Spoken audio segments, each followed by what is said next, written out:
If you still get nervous doing certain haircuts, this is going to be the video for you. I'm going to be breaking down a simple, easy to follow 3-step plan so that way you can get through any fade on any hair texture. Step number 1 is going to be set your primary and your secondary guideline using your clipper with no guard.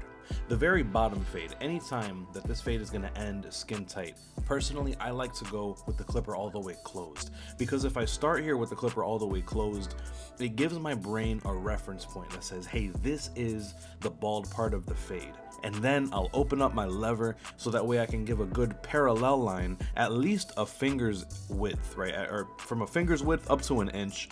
But I like to go ahead and make that secondary parallel guideline and making sure that I give it a good amount of spread. This is like a safety bumper right here, so that way I can make sure that I have enough space to properly blend and I'm not gonna make the fade too tight.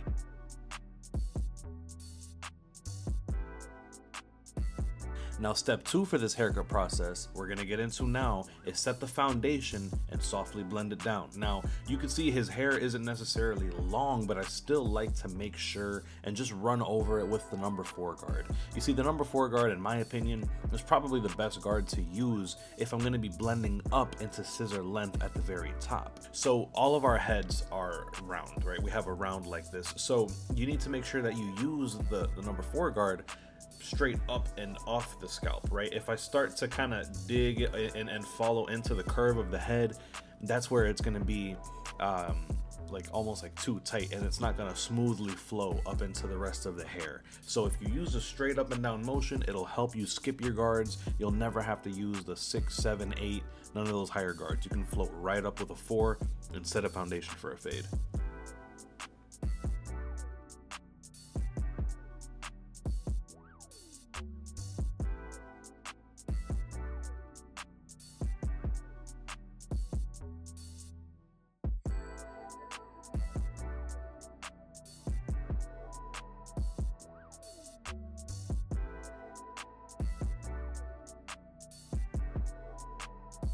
Now continuing this softly blended down process is totally up to you how you follow it. If you want to go guard by guard by guard using your 4, then your 3, then your 2, and your 1.5, and your 1, you totally can, but I want to show you that there is a more efficient way to do this. We cleared out bulk using the number 4, so now if the hair texture is responding well and your hand motion is consistent, that straight up and down, now what you can do is go ahead, take your number 2 guard and float just underneath everything you did with the 4. You're basically going to repeat the same motion that you did with that 4, but now the 2 is going to be picking up everything that the 4 could not. Like I said, if you're not comfortable skipping guards, you don't have to do this, but if you're at the point where you want to start accelerating a little bit, building some more efficiency, try your best to see if with the right hand motion, the right wrist motion, you can get your 2 to blend into the 4.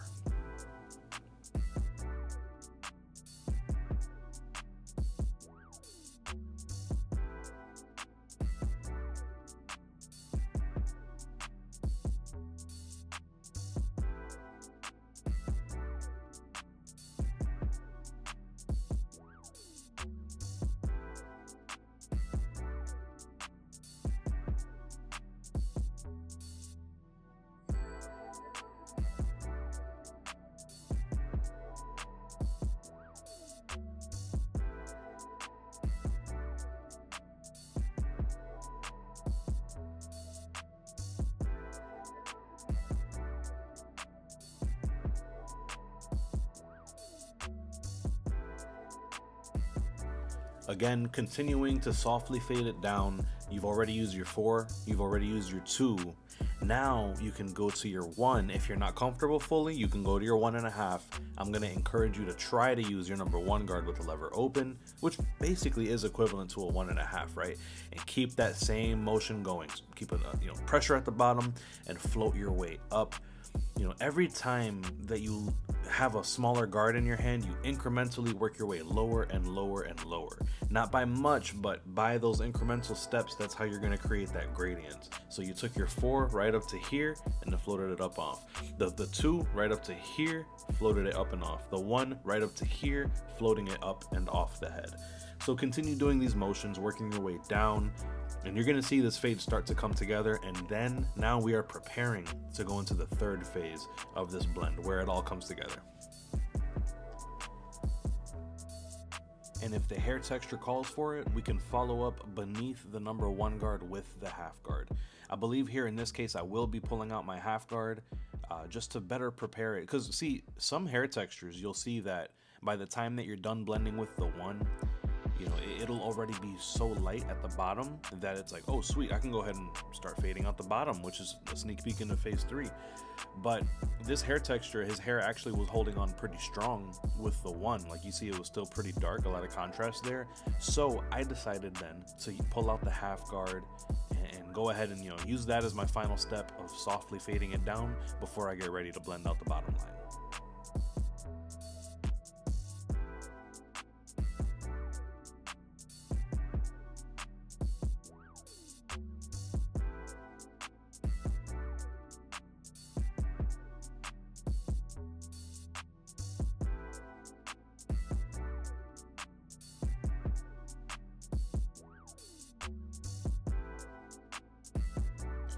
So now we can see this whole thing is faded all the way down nice and soft.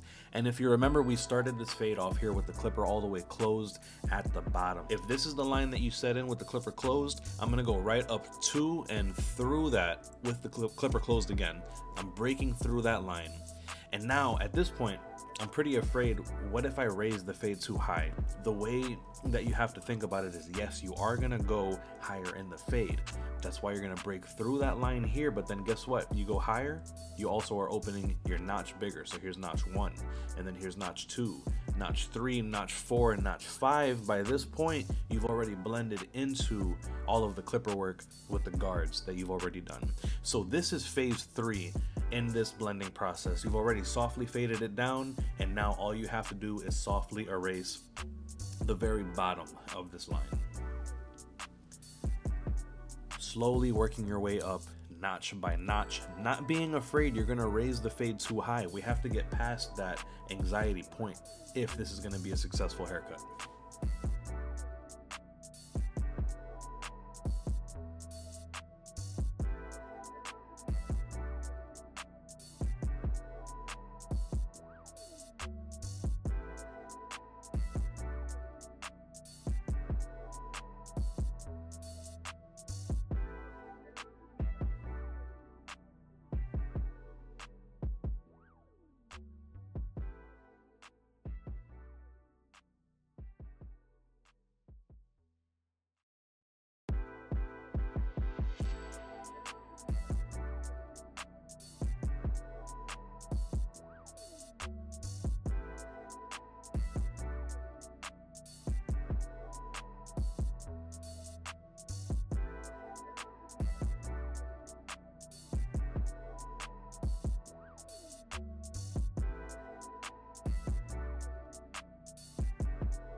So now guys, we're just gonna get into cleaning up the beard, and it's not gonna be anything crazy. His beard is pretty much gonna be trimmed with a number 1 all the way around. He likes to keep it pretty tight, which makes it even easier to blend in. Now, you'll see like on his beard hair, I could go straight from the number 1 guard here and just switch to no guard to be able to blend out his sideburn. I'll be starting with a very light touch. So instead of running the clipper like flat like this up against his beard, I'll kind of tilt it upwards a little bit with the lever open. That way I could kind of scrape away at a few of those hairs, softly blend it in, and then as I get a little higher and tighter now, I could start to flatten the clipper as we get higher and higher into the sideburn blend.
Yo, how many of you guys have used a Turkish razor before?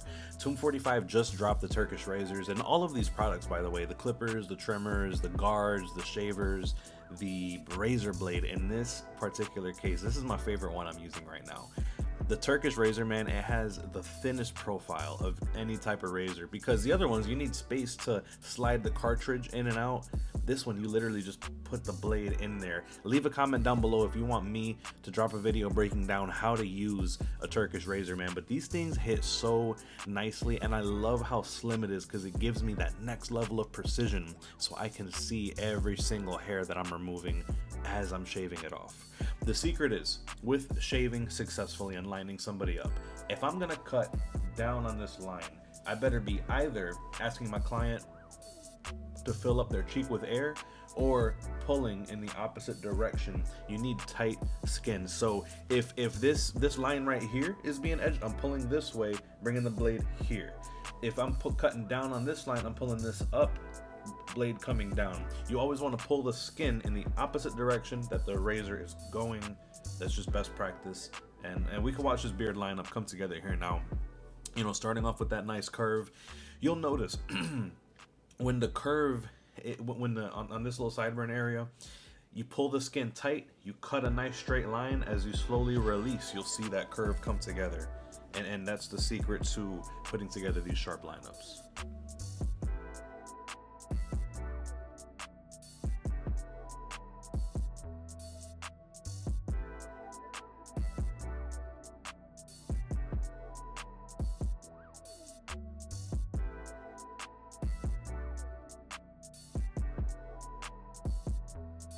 So let me know, guys, if I delivered on my promise to give you a simple, easy to follow haircutting system. Leave a comment down below and let me know. Efficient haircutting is just one piece of the puzzle. Now that I can cut hair faster, how do I get more customers in my door to actually take full advantage of this skill?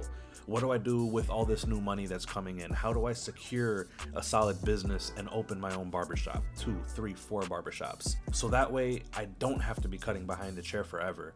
These are all things that we go over in the 6-Figure Barber Mentorship. I'm one of your coaches, along with Basio and our other 5 amazing coaches that we have there.